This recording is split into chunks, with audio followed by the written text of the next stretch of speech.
कहाँ जाए कौन ये फिर आज साला कहाँ चल जिसने खाली दिन रात का शॉपिंग करी आज साला आज बता साले ला खाली दिमाग खराब करके रख दिया ये दे आगे हाँ कहाँ गए पार्लर गए हो जी?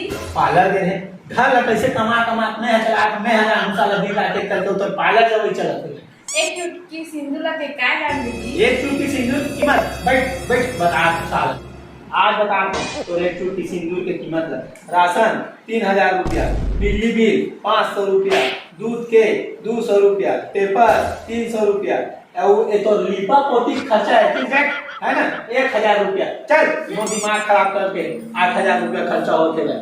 सुना जी आज ना मीशो में आरा सूट ऑर्डर करे हो वाला पैसा दे देना। अरे दादा रे तो संगवारी हो मैं जाए की और मैडम सरस्वती बैठे हैं हमार तो अगर हमार वीडियो आप मन अच्छा लगी सोही तो प्लीज चैनल ला सब्सक्राइब करा और बेल आइकन के घंटी दबाए मत भूलो। जय जोहार।